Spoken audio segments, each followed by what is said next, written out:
Today on CityCast Portland, we're talking about the return of armed Portland State University officers, a proposed defunding of promises made by the city back in 2020, and how to make best friends with crows. Joining me for our weekly roundup is our very own lead producer, John Notarianni, and audio producer, Giulia Fiaoni. It's Friday, April 13th. I'm Claudia Meza, and this is what Portland's talking about. Giulia, John, welcome to your show. Thank you again for being here. Thank you. Thank you. We're usually here, but thank you for having us on the microphone. Yeah.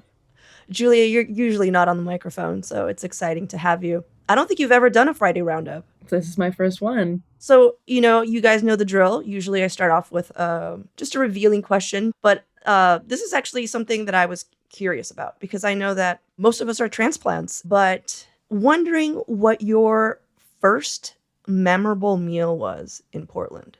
I can totally answer that. The first meal that I really remember when I moved to Portland was I went to get brunch at Sweetie D. Do you guys know this place? It's on Albina, and it's just this cute little breakfast place. And everything that they do is just so bespoke. It's like the bread is incredible. And they found the most beautiful potatoes that you've ever seen. And like all of the coffee comes in these like handmade ceramic mugs. And I remember getting breakfast there. I lived in Detroit before this, which is like the land of like very cheap, like mass processed breakfast. Like Cisco. Just like a Cisco. It's like bacon and eggs, and it costs $4, and it's just, just sort of. I'm never gonna knock that though. It's awesome. But then I got to Sweetie D, and like everything was so gorgeous, and that was the first time that I was like, wow, Portland is really doing food different than where I came from. I haven't been there for a bit, but I remember my favorite thing there was the trout. Yeah. The potatoes. Mm-hmm.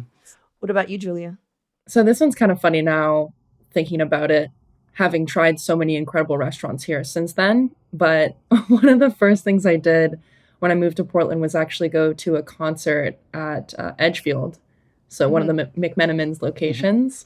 Yeah. And I remember after the show, I went over to the hotel and grabbed a seat. I basically had to elbow my way in to grab a seat at the bar. And I ordered some tater tots. Yeah. Because it seemed like that was the thing. And I still really enjoy them to this day. But I remember sitting there thinking, how is this possible? I'm at a concert venue. Things are relatively affordable from the things I've seen before in Toronto and LA.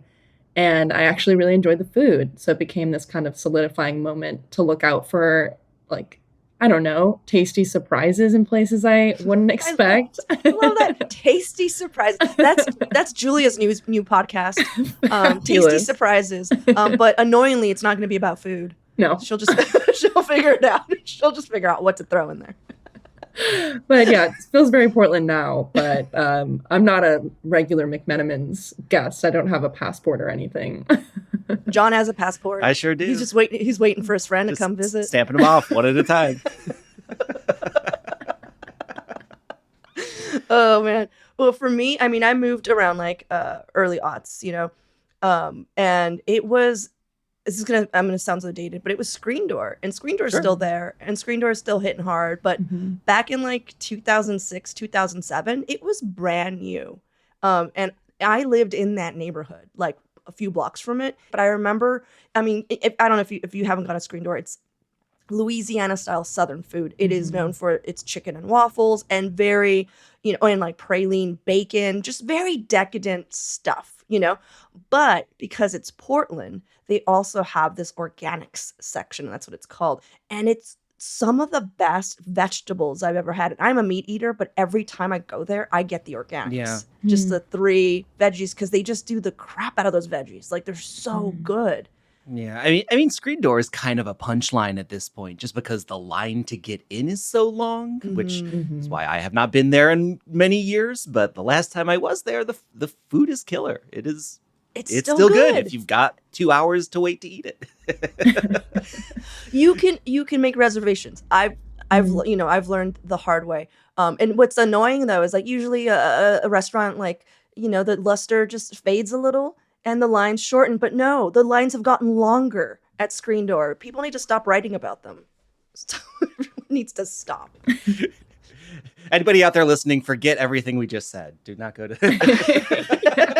We don't want to see you at screen. No, that's awful. We're going to do the thing now where we talk about the news that caught our eye this week. And John, would you start us off? Yeah, I want to talk about something that I saw about Portland State University downtown. They had announced that they were disarming their campus safety officers back in 2020. This went into effect in 2021. Well, they are reversing course on that now. We got a note from the president of the university that PSU has rearmed their campus safety officers. They have guns again, and it was just announced publicly this week, but it actually went into effect almost 2 months ago. It went into effect quietly back in February. They aren't requiring that people carry guns now, is what they're saying, but they're up to the discretion of the officers. So yeah, it's a big change. It's something that there's been a long history of controversy about these officers and the guns that they've been carrying. And it's a big shift. A lot of people on campus are not happy about it. Yeah, because they killed someone. Yeah. This was back in. So they initially were armed back in 2014. What you were referring to, that happened in 2018. It was this guy, Jason Washington. He was trying to break up a fight outside of a bar just off campus.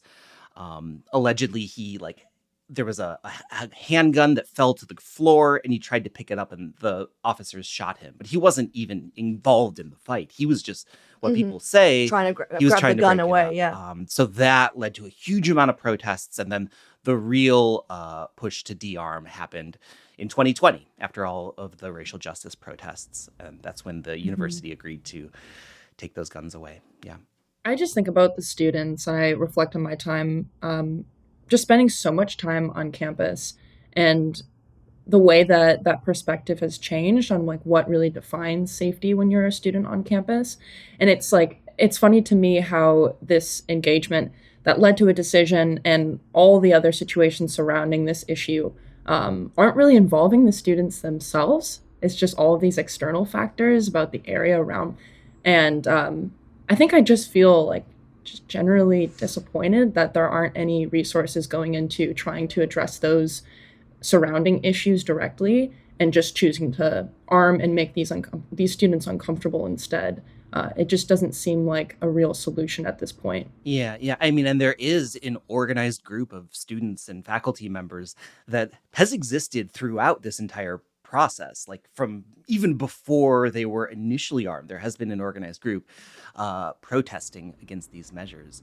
But what you're saying, Julia, I think is also interesting to think about the surrounding area, because, on one hand, we have been seeing organized protests by students in Portland against guns, but that we've been seeing a record number of homicides in the city, and that's what they're referring to, is that they say that there's rising dangers. And interestingly, the university has also said that they feel that they have a lack of support from the Portland police, which is one of the reasons that they're making this. So it is, a lot of very current Portland issues all sort of crashing into each other on this. It is. That is that is the perfect storm of everyone's interests clashing together.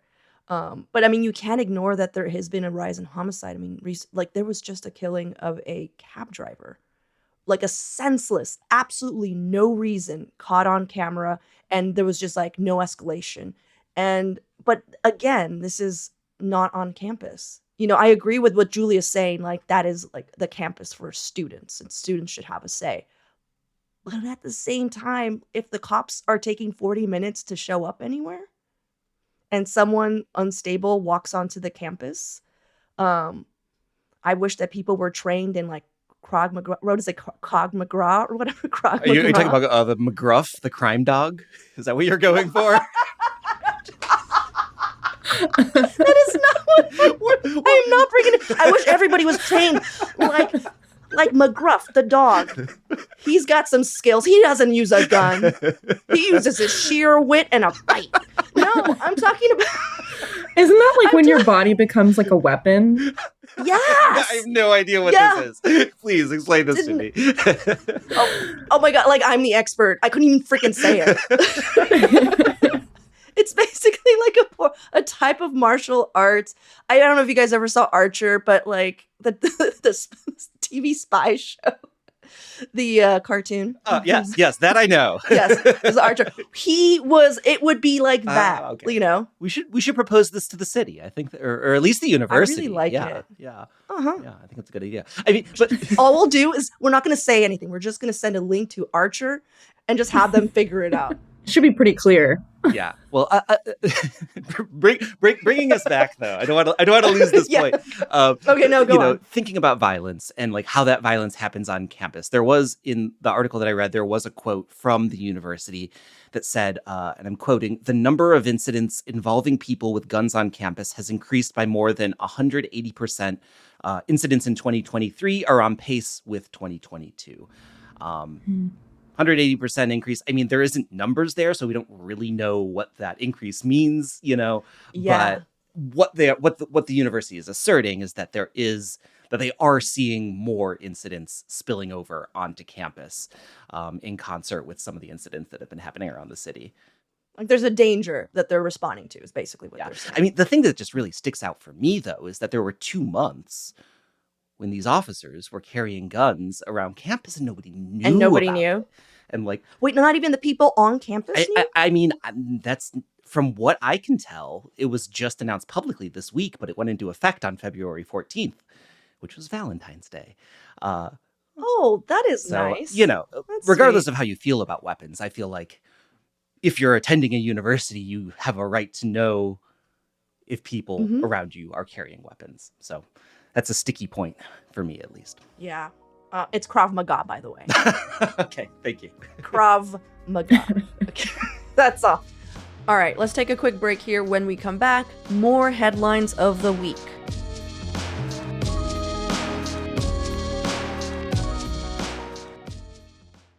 I want to go next with my story because it mirrors yours in the sense of like, now it's 2023. All the things that people wanted to do in 2020 to look like they were on the right side of history is now kind of crumbling.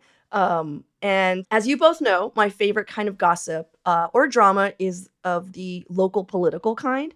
And this past Wednesday, during a Portland City Council hearing, there was a bit of a kerfuffle. People were brought in to testify, and lucky for us, Sophia Peel, aka our girl, from Willamette Week, was there to take notes. So now the reason the story intrigues me is because it highlights, which I love hearing about, which is awful because I hate it, but I just love hearing about it because then I get to point at it and go, see. But it highlights the incompetence of City Hall oversight with like large sums of money and the political theater that like these like toothless DEI initiatives that were put into place like have turned into. So Commissioner Mingus Mapps proposed cutting $5.8 million funding for this racial justice advocacy group called Reimagine Oregon. So the money was coming from like this cannabis tax fund from the city. So Commissioner Mapps stated that Reimagine Oregon had failed for 4 years to get tax dollars out the door, which is interesting because like it was like 2020. That's when they yeah. So I don't know. I had some questions about the math, but go on. The math ain't mathin' for me. But so there's that. And Commissioner Renee Gonzalez and Dan Ryan backed him up. So that's 3 people. Best part, Mayor Ted Wheeler was like, didn't know about this. Didn't know this was happening. So they seem to have done a backdoor, like, this is what we're going to bring up today. What was Reimagine Oregon supposed to do? Oh, I'll get there in a sec. So Ted Wheeler's just like, I'm sorry, what's going on here? And Commissioner Carbon Rubio came prepared because she's strongly opposed to the proposal and saying the city, like, hey, guys, we have not shown up to help Reimagine Oregon even get this money. And she came with receipts. So this backdoor deal kind of happened. It leaked to Carmen. The mayor had no clue what was like going to be proposed. and the reason she knows is because it's one of the bureaus she oversees is taking over those funds. So basically, the executive director of Reimagine Oregon was also there. just because like as you would if you're about to lose $5.5 million. Yeah, exactly. And so he too was like, hey, I placed the blame on the city office that oversees this fund because we've been trying to get the money. They've not been a partner. Basically saying like, we want this money, give us this money. So the money, according to Reimagine, is supposed to go towards supporting small businesses in the Black community. And then Commissioner Rubio back, she's like, hey, my office, Prosper Portland, is actually going to take over the cannabis fund in July. And in our office's equity director, she's going to assist Reimagine, get those dollars out. Also, can I just remind you that we didn't even sign the grant officially until December 14th, 2022. Just a little reminder. And like, I could be wrong. To me, I was just like, that should have just shut down that conversation. Yeah. Right? But this is why it didn't. Because like, at one point, everyone in power got to be the hero for buying into like a popular political movement, said they were going to do a bunch of stuff, did the bare minimum, or didn't even like get the money out, and just theatrical stuff like land acknowledgements, like that's what happened. And like hiring like powerless DEI, like officers where they're all quitting because I guess they have no power. But then once the popular movement began to wane, partially because no one fulfilled any of the promises because it was just theater, now they're just like, they get to be the heroes again by being like, we're wasting money.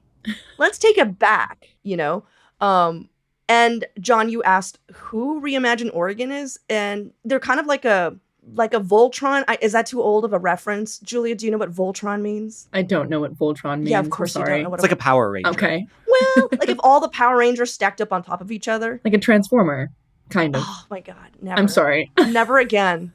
Bring in an older reference to Julia. Okay, so it's basically like all these Black-led organizations like PELF and, the Urban League, and basically a lot of justice, like racial justice organizations were like, hey, there is momentum right now. It's 2020.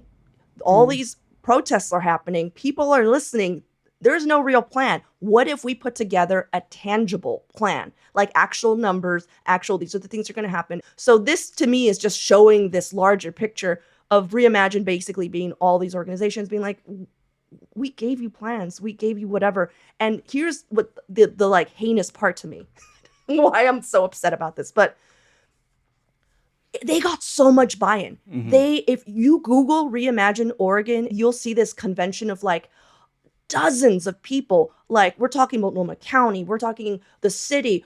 Governor Kate Brown was in this convention. They were all there to reimagine Oregon, and they all said, yes, we're going to do that. There's still Reimagine Oregon sort of statements, and pretty much all the counties' websites, like Washington, Multnomah, Clackamas, no longer Clackamas. They opted out. But pretty much everyone else is like in there. We're talking like Metro, state of Oregon State. So this is what basically Commissioner Maps and Gonzalez and Ryan were just like, let's get rid. But I mean, it's just like, all this stuff was always set up for failure. Like they don't want these ideas. They want to look like quote unquote allies when everybody thinks that they should. But then when it comes down to it, nothing ever happens. Yeah. And so hopefully Commissioner Rubio and and Reimagine Oregon can like finally get that money freed and do something about it. But they have they have completed some of those things. Like now, the fact that there are like equity officers in pretty much every like component of city and state politics is because of Reimagine Oregon. This is such an interesting story for me, and one that I feel very comfortable saying like I don't entirely understand. like I don't quite have my head around like, some people are saying that this organization didn't like manage their finances and get the money out the door. But at the same time, there's this detail that like the contract wasn't even signed until the end of last year. And I feel like it's hard for me to like parse out exactly what happened here. And I'm really sort of curious, like if there's going to be more reporting to dig into like, well, what did happen here? Like, why did that money get caught up? Because, I think that like once that money's already been allocated, it's not like the city had a vested interest in preventing this from happening. It's not like the city is like, no, we don't want to distribute this money that is this $5.8 million that is already in the bank to these organizations. It's the dysfunction. But it's the dysfunction and like bureaucracy and, like that is But like, gosh, I mean, just think about how many other initiatives the city has proposed over the years that, had money behind them and didn't go anywhere. Billions of dollars of money on projects that have not been realized. That we voted for, that we're just like, yeah, please do that. And the city's like, we sure will. Yeah. And 5 years later. And I agree. The last point that I'll make is it is interesting to sort of think about 2020 from the vantage of 2023. And in some ways, I do feel like the conversation has changed, but so much is still exactly the same. And so many of these initiatives that got started with like a big bang are sort of beginning to fizzle out a bit. And I sad to say it's not surprising, but it is kind of disappointing. The thing here that's really killing me, and Claudia emphasized this a little bit already, but it's hard for me to understand how 3 different commissioners who were in support of taking this money away knew that was going to be happening at the meeting, and so did the people who were in support of keeping it, but Ted Wheeler didn't know that any of that was going on. I mean, again, that's what he stated. Is that a fact? Is he playing dumb for some reason? I don't know. But like, it's just not a good look, no matter how you look at it. So true. It's like, wait, so are you like not aware of what's happening in your council? Or are you lying to us for some reason? Yeah, you're right. Either way. It's not like it took everyone by surprise. Rubio showed up with receipts. You said, like, if someone is able to gather receipts for this meeting and you're the mayor and you don't even know what's going on, that's a really bad look. That doesn't comfort anybody involved. Well, the thing that I also think is interesting is this isn't entirely cooked, right? Like, this was proposed as a budget amendment. I guess the amendment was approved, but the city is voting on the budget next week. So conceivably, there still could be some motion here, right? Like, it's possible that there is still some sort of politicking that's happening, and that by this time next week, we could be looking at a totally different situation. Yeah. I feel like if any good comes out of this is that people are now paying attention to these large sums of money that are being like held up. And I'm hoping that's what happens. I'm hoping that like Commissioner Maps maybe was just like, yeah, this is wasteful. And like, if nothing's happening, yeah, of course. So hopefully more stuff comes out of like where money is, the money that was, bookmarked for something isn't being used. I just hope more of this stuff comes out. But I don't know. And hopefully this changes with the chart. I always say that whenever there's like something happens right now with like the current city hall structure, I'm just like, hopefully with the charter. So just hanging on to hope for that. Yeah. Well, Julie, what's your story? So the headline that caught my eye this week was some reporting by April Ehrlich from OPB. And altogether, it's kind of just like a summary of what's going on with crows in the city and being able to describe like the details of why they're in certain parts of the city at certain parts of the year and how humans coexist with them. So for me, as a newer Portlander, when I moved here, I noticed that there were so many crows. I have this distinct memory of driving through Washington Park area, seeing crows kind of like laid out on the sides of hills. And that was new for me. And it's nice now to have sort of an answer to why that's the case. And there are 2 reasons why specifically there are so many crows downtown in that northwest area. And that is because, first of all, that's where they seek safety and shelter during the winter months. So you'll hear a lot of conversation about crows during that November through April time period. People wondering why there are such massive flocks kind of huddled around buildings and flying around. And that is because that is where they seek that safety and shelter in the shadows of those taller buildings. And because that is a thing in Portland, some people may know about this already. They hired these abatement falconers. In this story specifically, it's someone by the name Matteo Brunozzi, who goes and takes these trained hawks to fly through these areas with massive flocks to kind of disperse the crows that are there. So crazy. And this all came about because the businesses downtown were starting to get sick of just all the bird poop around and the disturbance of crows, which I think is kind of hilarious. So they have this issue where the crows come downtown to seek safety, and they've found a temporary solution, at least during the winter months. And the thing that fascinates me the most about this story is just speaking directly to the crows' experience. And the reason why the crows start to show up less and less in that November through April time period is because they learn that the area is not safe over time. And they actually talk to each other. So when you hear those crow noises, when flocks are together, they're actually kind of like gossiping to each other, telling each other where to find food and where the best territory is. So they learn over time. They say, hey, talking to their buddies, their kids and whatnot, like, don't go back to that area. It's not safe. And the word gets passed along. They got really cool falconers. They got falcons with really cool looking hats are coming at us. So I wouldn't go there. Just nosediving. So by the time April hits, they're seemingly all disappeared. And this all got me thinking about like whether or not they're an invasive species and why there are so many of them. And throughout the story, it explains that they're actually a native species, and they've, over the course of their lifetime on the West Coast, have learned to just live really well with human beings. It's a symbiotic relationship. That's where all the food is, because we're so nasty and just dropping stuff everywhere.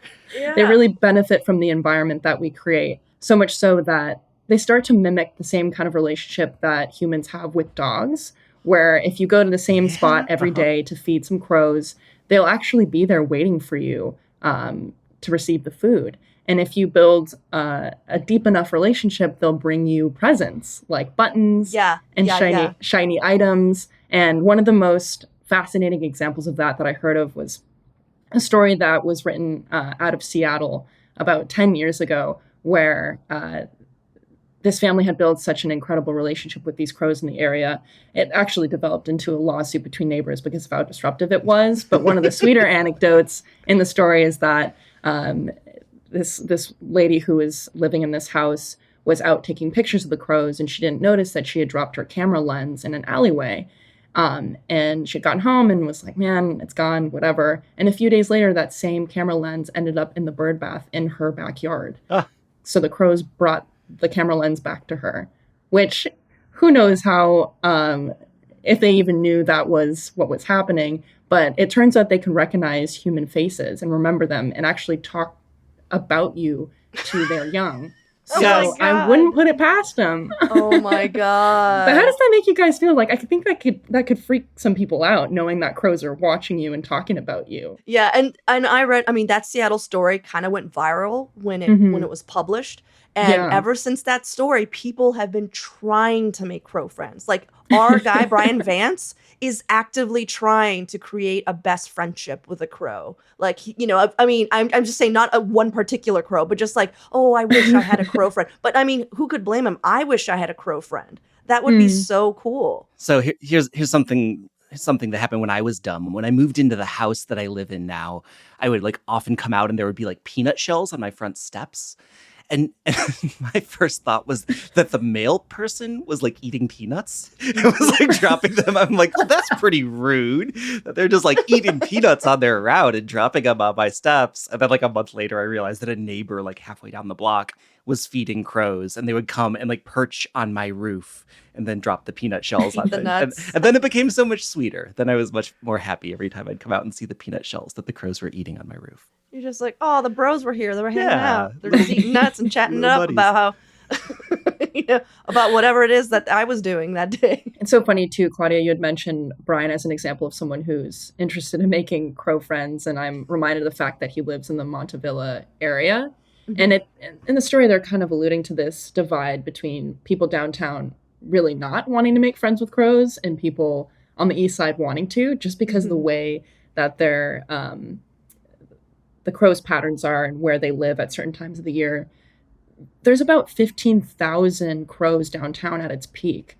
Dang, so that's a lot. It doesn't create for a very kind environment to build a relationship downtown. So when the birds fly basically out to the suburbs during the spring to make families and hang out, go back to their original territories. It's a much kinder opportunity to extend a hand like Brian is doing versus people downtown are like, great, the crows are gone. Well, for those who don't know who Brian is, we keep bringing up Brian. It's Brian Vance. He's the director of newsletters for CityCast, and he's also a frequent guest. I feel like Brian isn't wrestling with the one detail that really jumped out at me in this story, where April wrote that part of the initiative with the Falconers was, quote, to cut back on the need to pressure wash the sidewalks.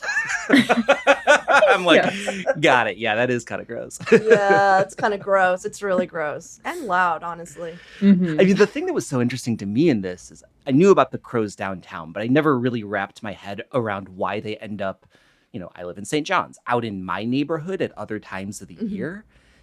That they sort of spread out in the spring and fall, but then they concentrate downtown because the buildings block the wind in the winter. And I was just like, exactly. That's so cool. I'd never considered that before. Yeah. The last detail I'll add, if this is inspiring you to go and create friendships with crows, is to not feed them a lot when you go out to feed them, because it has negative effects on their health and well-being.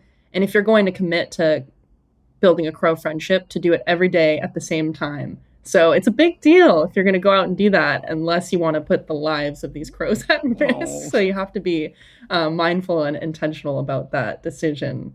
That's advice from people who actually study the health of crows. So does that mean they're going to come and try and hang out the next day at the same time and you won't be there? If you do it consistently enough, that's how you'll let them down if you don't show up. So know what you're getting into. I don't need to disappoint anyone else in my life. That's too much pressure. It's awful. They'll go and talk about you too. They'll go and tell everyone else to not come back. We'll talk about you behind your back. That unreliable bee. I was here for nuts and I got nothing. Yeah, that's awesome. I mean, Julie, you should start a new podcast just about how to make crow friendships. Let's get the crows their own podcast. They can just... Yeah. Here we go. Yeah, obviously they got a lot to say. Yeah. That's hilarious. Cool. Well, thank you so much, you guys, for joining your show today and hanging out with me. It's always a pleasure to get to experience us on the mic together. So thank you so much. Thanks, Claudia. Thanks, Julia. Thank you. That's all for today here on CityCast Portland. Our lead producer is John Notarianni. Our audio producer is Giulia Fiaoni. Our newsletter editor is Rachel Monahan. And our host is me, Claudia Meza. Original music by Jenny Conley and Steven Drizos. Additional music by Epidemic Sound. We'll be back Monday morning with more from around the city. Until then, see you at Slim's.